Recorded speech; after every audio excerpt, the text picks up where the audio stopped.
This is Rob Tebbutt for Boxing Social in association with Betfred. Delighted to be joined by Shane McGuigan. It is Okolie we've been trying to pronounce the actual Polish pronunciation of Krzysztof Glowacki Fight Week. We're in the bubble. How are you, Shane?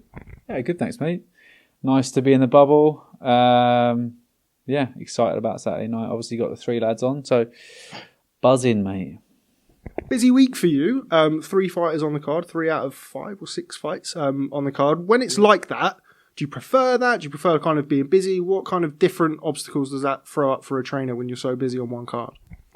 Not really. I mean, it's not ideal, to be honest, but at the same time, it's good to get all 3 lads out, especially in the current state that boxing's in. Obviously, there's not as many shows, so yeah, they all get a chance to train together. They've all got a chance to peak, as it were, together. Coming to the bubble, it's Barry McGuigan's gym, and you're in here as well, so it's very McGuigan gym, Team McGuigan gym in the bubble. So yeah, it's good, mate. You know what I mean? It's nice to have all the lads bouncing off each other. It's going to be busy for me. Hopefully, we have enough time. I'm going to get in there nice and early. I'm going to tape probably 2 sets of hands up, and then there'll probably be, I think, Cutler versus Ray starting. I think CBS will probably be first televised fight. There'll be a fight in between, Fowler fight in between, and then obviously Lawrence. So just got to work out how to schedule it all and make sure that everyone has adequate time. But to be honest, most days we spar normally either Mondays and Thursdays or Tuesdays and Thursdays, and it's pretty similar. Everyone gets taped up around the same time, hangs around, chills, and then, all right, you're in. You do your 6-8 rounds, sometimes 10-12 rounds or whatever. And and it's very much like that anyway. So it's like a normal sparring day in McGuigan's gym, except live on Sky Sports and DAZN globally. When stuff, nice plug there for the broadcasters. Shout out DAZN Global. Big up yourself. I know that it's kind of happened before when you've had George and you've had Conrad Cummings on the same card. How important is it for the fighters to focus on their own fights and not necessarily worry about what the stablemates are doing? Oh yeah, I mean, Conrad lost, and then obviously George was boxing a bit later, so it's a different. I mean, it's a different one. It's like we've got 3 hard fights. Obviously, Glowacki is the hardest one of the lot, but Fortea is not an easy fight for Fowler, and Ducar is definitely not an easy fight for CBS. I know he's 9-3 with one, but he lost to Kevin Lerena. He's lost to Egorov, and he lost earlier on in his career. So he's got 9 wins and 8 knockouts. So that's a hard fight for us to start with, and can sometimes sway the mood in the change rooms, but if someone doesn't box well or whatever, but everyone's pretty, like everyone can, it's a team environment, but it's an individual sport, and they can just concentrate with the job at hand. And I'll be doing little shuttle runs, but I think, as long as everyone gets proper warmed up and they all know the game plan, I'll run through it individually with them. And I have a team of people around me that will keep other people happy as well when other people are boxing. So it's all going to run smooth. Just picking up there, you mentioned Chris Billam-Smith in a difficult fight against Vasyl Ducar. It's been waiting for a long time to see what's the situation with Dion Juma. We've spoken about it on several occasions. How did you end up on Vasyl Ducar? By having to pick an opponent with a very small time frame. So a lot of people in the UK were offered it, but obviously it doesn't fit with their schedule. I know that people haven't. It's been hard for fighters to motivate themselves to train with nothing in sight. So a lot of them weren't ready. So we went to the European sort of fighters and tried to see who's out there, who's up for a fight. And we stumble across Vasyl Ducar, and I think he boxed in December. I think it was like last year. So he's had one. They both had one fight last year, so in 2020, and they're ready to go. How dangerous of a fight is it? You mentioned the fact that he, went the distance with Alexei Egorov, Pesar, who we've seen over there on these shores before against David Price, and of course knocked out Craig Glover.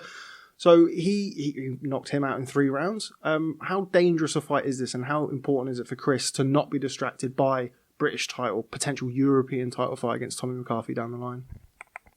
Yeah, I mean it's definitely a hard fight, and with 3 losses on the record, it's one fight that you think, it's quite easy to write this guy off. But Chris knows the task at hand. If Chris was saying, I'm going to do this, I'm going to smash him, and then I would feel quite worried. But the fact that he knows that he's a hard nut, he's been in K1 before, I think it is, and Muay Thai. So those guys are normally pretty damn tough and robust. He's got decent power because he knocked out Nick Parper, who's a Southern Area champ. He knocked him out in 2 rounds. So he's got 9 wins, 8 knockouts. So it's just one of these fights that you need to make sure you're switched on for. But Chris is looking really good in the gym, and just need to go out there on Saturday and just be clever, get behind the jab, win the rounds. It's 10 rounds. He's got plenty of time to sort of build into it. But yeah, just don't get caught slacking. And a situation with the British title, because of course that was supposed to be the fight for him, the next fight for him. Dion Juma is the mandatory for that. We don't really know, or don't really have any clear indication as to what the situation is with Dion Juma. Is that going to be the kind of plan for after this fight? We've mentioned the Tommy McCarthy fight for the European title. Where are you standing with that? Well, we're now not in line to fight for the British title because I think Tommy McCarthy, that's because Dion Juma is mandatory, but I'm not too sure where he is in his position, and I've heard a few rumours that his eye's a lot worse than what he's sort of making out, and we'll just have to let the board rule on that. I understand where Dion's at. I understand that he's boxed high to get into the position, and he obviously wants his shot at it. He wanted to fight Reactpor vacated. Now it's obviously become vacant, and he really wants that fight. But if you've got a detached retina and your eye is not right, and your health and eyesight is going to be in danger, then don't hold up other people's career because you're sort of hoping and wishing for a thing that might not ever happen.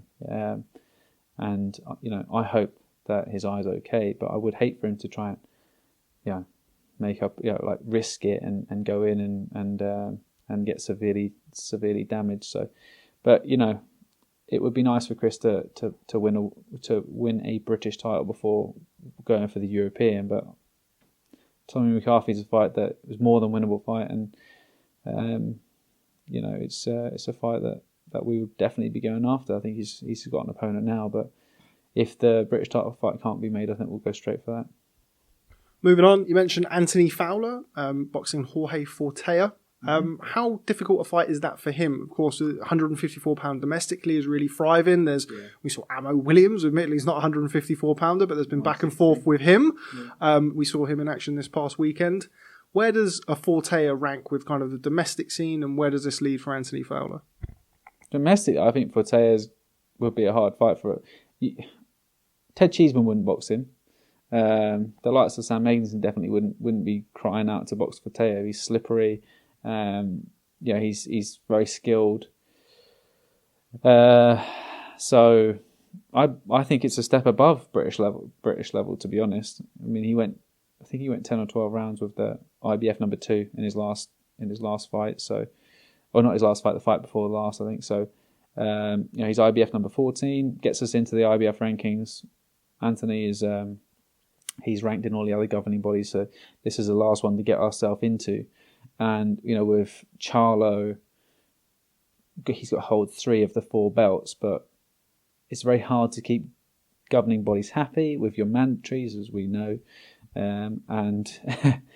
I think in time something might become vacant, and that's when we need to be in the right position to crack on. And we're not going to go and sit around looking for a Scott Fitzgerald fight or whatever. I want Anthony just to win on Saturday night, put on a good show. It's a great fight for us stylistically to then go into the Sergio Garcia fight. Potentially like to get that one next. Obviously, we've got a big fight on Saturday night, but if we win come through that, I'd like that fight afterwards. Eddie's banging on about trying to get the Fitzgerald fight in July. Not too sure. Not sure if it's going to happen. I'm not gonna hold Anthony's career up to wait around and just wait on a fight that this guy can't motivate himself and can't get himself on the straight and narrow. I mean, like, his career is not going to be defined by a loss, a close points decision loss to Scott Fitzgerald. So, but we've got a lot to do with Anthony. I mean, he needs to show people and showcase what he's really about. From what I see in the gym all the time, I'm really excited about him. I'm really excited about his progression, his character, and his dedication towards the sport is amazing. So I want him to fulfill what he's capable of doing, and I really believe he'll win a world title. People might say, "Oh, that's a huge statement and stuff," but I know what he's capable of, and I know that we can definitely reach that level. He's been with you for just over a year now. We've seen him in 2 fights. A stop-start year. A stop-start year, of course. Yeah. We've seen him in 2 fights against the roller skating Ghanaian and Adam Harper last time out. So I think it's fair to say that we've not really been able to see, or admittedly there were some improvements on show against Adam Harper. But how impressed? Lots and lots of improvements against Adam Harper. But how impressed have you been with him in the gym? I remember doing an interview with you when he just signed with you a year ago, where you said you wanted to quicken up the feet, you wanted to just make him a little bit more fluid. Yeah. Impressed with what you've seen behind the scenes? Definitely. His feet have got quicker. He's punching harder. Reflexes got better. He knows what positions he needs to be. And I think someone like Ant is like, he falls into this bad position when he's boxing and sort of hunches over, and then that just disengages his feet, and it's just making him aware you're in that position, get out of it, and actually being with no crowds, it's actually going to be a good thing, because he can just tune into it and not sort of see red and just fall into bad habits. So impressed, but there's one thing doing it in the gym, another thing doing it on the night, and we got a guy that's going to be constantly moving, got reasonably quick hands. He's not a puncher, but he's fit, and he's slick, and I don't think it's stylistically it's not like Adam Harper was just perfect, because he was game as anything coming forward, and Ant could sort of tee him up. So we're going to have to be adjusting the feet. We're going to have to be getting behind the jab and tracking with the feet rather than just letting someone go walking onto you. But that being said, we've had quality sparring, and he's more than prepared for it. That stop-start year that you just referenced there, you've mentioned in the past, and everybody knows Anthony is not 21, 22 anymore. He's getting on. 30 years young, which of course isn't like it was 15, 20 years ago in the sport, but still it is 30. The last 12 months, what's the balance between having that extra time of working with him in the gym, but also not necessarily being able to get the fights? Where do you stand with that? Well, he was scheduled to box at the end of last year, but he had a few injuries and a few niggles, and we got him on this rehab program, and everything's now sorted out. So it has been a bit stop start, but because he's in a new gym, because he's with a new coach, he's adjusting all the time. So it's kind of a good thing in one sense as well. But activity is key in this game, and you need to stay active. We just need to get the ball rolling. We'll go out. We want to get him out before summer again, and then after that, maybe we'll probably only box one more time at the end of the year. But yeah, depending on where we're at with his career, then then we'll see. But Saturday night, big win, a big sort of showcase on what he's about, and get people behind him. This crowd's hopefully going to be back in July. If we can get this Fitzgerald fight, great. If we can get the Sergio Garcia fight, amazing. But I think either one of those, if he puts on a great fight on Saturday, puts on a great display, it's a headline act in its own right. Him headlining for the first time, and that'll be huge, I think. Final one on Anthony Fowler. I think he actually headlined a Next Gen show, but against Brian Rose, I'm not sure. But proper headline. Yes, he did against Brian Rose. Lost a lot of money on that fight. You what? I did, yeah. What? Bet on Fowler 7-12. He hurt him in the final round as well. Yeah, I think he should have got him out of there, in my opinion. So I'm going to go hit him up for some money. Final thing on Anthony Fowler. You mentioned kind of him coming to the gym 12 months ago off the back of a loss or the back of a high-profile loss. Not necessarily, not directly after that, but I mean there was a high-profile loss in the biggest fight of his career. We've all seen him on social media. We've all heard him and seen him and blah blah blah blah blah. You know, Have you?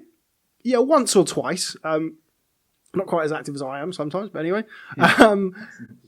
It's another story. Does that, the fact that he came to you when people, let's be honest, weren't expecting Anthony Fowler to become a world champion. Most people arguably still aren't expecting him to become world champion. He does rub some people up the wrong way. Does that kind of galvanize you as a trainer, make you really want to kind of prove the people, not you necessarily proving people wrong, but really want you to get him there because people, for lack of a better word, don't think he can? Yes. I mean, I like a challenge. I like the fact that I took George on, and he'd had three failed attempts, and obviously we got him over the line, and a lot of people thought that he wasn't going to get there, and wrote him off. So that for me was a very rewarding process, and I think someone like Anthony, same sort of thing, but he obviously has lost at a much earlier stage and more of a domestic level, but it's just he's got so much unlocked potential. It's a very hard weight division as well. Charlo's he's a big force as well. So we have to work. We're a long way off from winning the world title, but if we set our mind on that and our sights on that, that's something that I believe if we get there, it'll be a huge achievement. So and it will prove a lot of people wrong. But yeah, I don't really need much motivation when it comes to boxing. I enjoy my job. I enjoy seeing guys progress. I like to see guys happy in the gym. I like to see them feel like they're improving, and that's enough for me really. So, but obviously, the accolades and all the success coming off the back of it is just a bonus. And final one on Anthony Fowler. Ammo Williams, we mentioned him briefly here. He was back in action on the Chocolatito Estrada 2 undercard this past weekend. Did you see him box? And if you did, what did you make of it?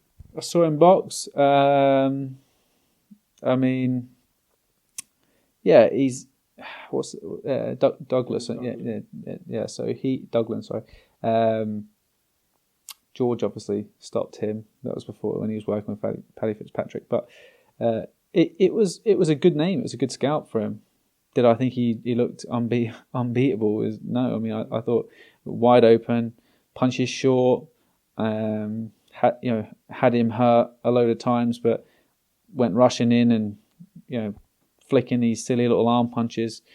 He needs to be able to pick his shots out a bit better. And also he's calling out Anthony Fowler, and he's a middleweight. He's weighing in at 163, 162, well off light middleweight. If he wants to come down to light middleweight, then great. But I think he's a young kid trying to start a beef. I mean, he's just a typical American fighter that wants to just talk it up and really drum up some hype.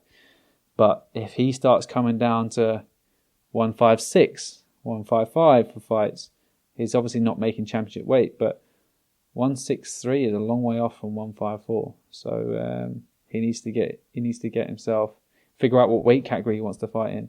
And if that doesn't link up with our direction, we don't care about Ammo Williams. But if he does want to get himself down to 154, I think he's more than capable of doing it. I don't think he's that big. I've seen him in the flesh before the Regis Prograis fight. So I sort of obviously had Taylor versus Prograis, and I looked at him, he's probably in light middleweight, but he's obviously competing in middle for now. So if his ambitions are to get down to 154, great. We'll definitely take that fight, and I think it's more than a winnable fight, to be honest. Okay, moving on. The headline event. The Source challenges for the vacant WBO cruiserweight title against Krzysztof. We're not going to try and pronounce it again. Glowacki. I don't know what it was. We'll go with Glowacki or Glowacki. Real English pronunciation there, Glowacki. Tough fight for Lawrence Okolie. Somebody, Lawrence and Glowacki, somebody who's competed at a very, very high level. Obviously, we saw him knock out Marco Huck all of those years ago. He's boxed Usyk. He's boxed Bradis in kind of a good fighter. Yeah. He sort of upset Al Heyman's big sort of thing with Marco Huck. He beat Steve Cunningham. He's lost on points to Usyk in Usyk's 10th fight, I think it was. But Usyk is, he's probably the best cruiserweight. One of the best. Him, Holyfield, and Hay are probably the best three cruiserweights to go through that sort of the professional sort of new era of cruiserweights. Obviously, it used to be a bit of a different weight category, and then obviously his other loss is to Bradis, who's the undisputed or unified. It wasn't because the WBC is Makabe, but he should have had the WBO on the line as well, but it was ruled a non-contest. Hence the reason we're here. Great. It's a big scalp. If Lawrence beats him, no matter whichever way, it's a huge name on Lawrence's record after 16 fights, and obviously it's for the world title. So massive. Just looking forward to it. Just it's all of the. I've done a lot of interviews today, and obviously drummed it up. But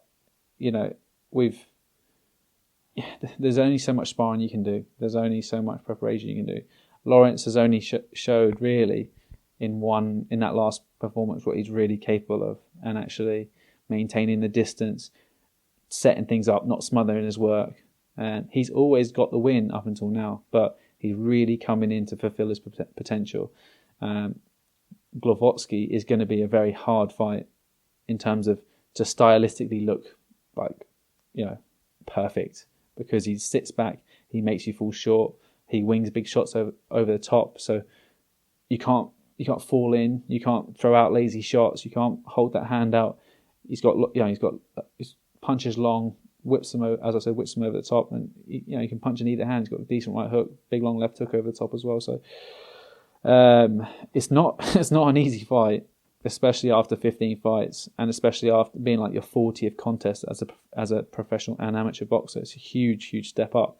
But if there's a champion that's beatable at the moment, and he's not a champion now, but a former world champion, and for a world title, but this is the one. He has vulnerabilities there. And and he's been inactive since, what was it? I think it's like June 2019. I think it was June or July 2019. So it's a long time out of the ring, and this is all stacking up in our favour. Also had COVID as well. Yeah, but he wouldn't be fighting now if he wasn't fit and ready. Obviously, I think it was like 9 days, maybe 9 or 8 days before the last fight in December the 12th, so that would have been the 3rd or the 4th. We got the call that he was out. So, I had COVID as well, so it took me about 2.5, 3 weeks to really flush it out. Everyone's different, but he's at that stage in his career now, Glowacki, is that he wouldn't kill himself in the gym for sparring. He won't kill himself when it comes to doing all the road work, and he'll be just doing enough.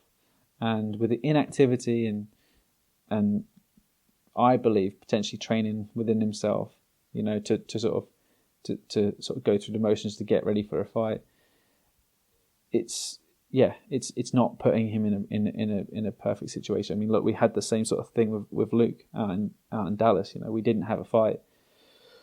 We didn't have a win under our belt before going into the Ryan Garcia fight, and I think even though it was ruled it's a loss on his record, but the WBO ruled it a non-contest or whatever, it's still a knockout loss, and now you're going in against a guy that's buzzing on great form. There's a lot of negatives if I was in his camp, that's for sure. Now, obviously, without over-divulging your master plan, so to speak, ahead of the weekend, you've spoken on numerous instances about kind of making Lawrence a more well-rounded fighter. We all know about Lawrence's big sledgehammer right hand that he's thrown since he was an amateur, but you've obviously worked on other facets of his game. But a marauding southpaw, somebody who likes to come forward, surely the right hand is going to be a key weapon for Lawrence on Saturday night. Yeah, southpaws, when you're an orthodox stance, your right hand's shorter to the target. So Lawrence likes fighting southpaws. he was in Repton and he used to spar James Branch all the time. So he's buzzing at this southpaw. But Glowacki sits back a lot more. Lets you fall short. So I actually think the jab's going to be a key one for this fight, and right hooks to the body as well, sinking them in downstairs because he sort of dips a lot. And if we can target that body early on, then I'm not going to go into full detail, even though he's probably not going to be watching his interviews. But there's a lot of shots that we need to watch out for. But I've seen the way he tracks people, and I know which way we're going, and I know what shots I think are going to work. But once again, if Lawrence gets caught with a big shot, fight can sway it. When they're walking in the ring at 15 stone or whatever, it only takes a half shot to completely change and discombobulate you and get you off track. So, but I'm really confident. This is the first fight of Lawrence's career in terms of where he's really up against it, but it's also going to be the first fight that people actually start really taking notice of what he can do.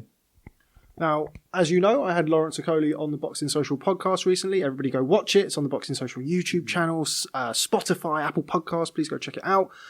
He had an interesting story about a sparring bonus that was introduced by yourself, £500 per knockdown. If somebody can knock him down once or twice, it's £1,000. I said just drop him. I said, if anyone can drop him, 500 quid. We'll put a 500 quid bonus out there. And it's good. It's a good incentive. I mean, I've been criticised in the past for having too many gym wars, but I've always got people in the right position to win and put on their best performances. So my methods are are of that sort of nature. Prepare as you mean to go on, and spar hard, because that's the right way to get yourself tuned in to really being alert. And we've had Enrico Moses Atuma, we've had Carol Ituma, we've had Thomas Carty, and we've had Shukran in as well. So he's Afghanistan born, but he now resides in Moscow, but I think he boxes a lot of time in Germany. So we've had 4 sparring partners in, all southpaws, all quick, and all really going there. They're only in there for 2 rounds, so they're winging from their boots. So we've had brilliant sparring. The last camp we brought a guy called Mihai Nister in, who obviously knocked out AJ in 2011. Didn't choose to bring him back because it was too physical for it was too much grappling, too much sort of man. I mean, he was walking around at 115 or something, and he's just it was just too much. The clock was being killed too much. I mean, there's too much sort of smothering from the pair of them. So all of these 4 guys like to punch at distance and sort of have speed about them as well. So I feel like we're really prepared. Lawrence never paid out any money. So yeah. He never paid out any money, although now he's a published author and a rapper. I'm sure he's got plenty of it. Because he pays for his sparring partners, but he never paid out any bonuses, as I should say. But yeah, he's a rapper. I don't know about either of the rapping or the author, to be honest. I think, I wound him up the other day. He said, it's a self-help book. I says, well, think about if I was your opponent reading that book, can I not get into your psyche? And he went, oh shit, I never thought about that. No, it doesn't matter. It doesn't matter anyway. But no, I mean, he should have sort of released it after winning on Saturday. Jumped the gun a little bit there, didn't he? You look like you have a lot of fun with Lawrence. Obviously, yeah. I've seen you with a lot of fighters in the past, current fighters, past fighters, etc. You look like you have a lot of fun with him. You look like when you train him, when you're around him, that you have a lot of fun. You enjoy being around him. Is that fair to say? Yeah, I beat him at chess as well, like I did today. No, he's a good laugh. Yeah, I mean, he is a good laugh. Got a great sense of humour. He's got one of his best mates, Gerdas, as well. He's a proper good character as well. So he brings a great energy to the gym. I've had many people in the past that just dampen it, and they're either too serious or we don't have the same sort of banter. But no, he's funny. I really get on with him, and I feel like I've not really served my time, but I've been in this coaching business long enough that I feel like I need to be able to enjoy my time with fighters, and he's definitely one that I really enjoy training. Final one on Lawrence Okolie. We've heard of, everybody's seen his punching power. We've heard everybody talk about it. I spoke to Chris earlier. Chris said that he was probably the hardest single puncher that he's been in the ring with.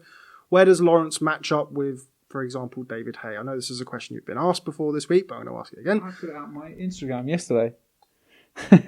Oh, you're just asking questions that I put out?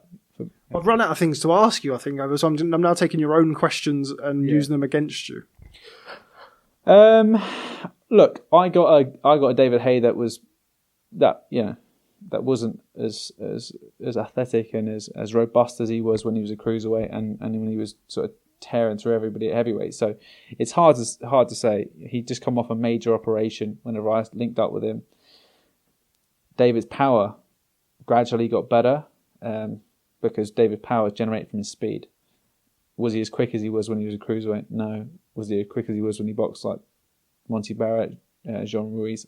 Absolutely not either. So I could feel the weight of the shots, but it was the speed that was sort of frightening. And and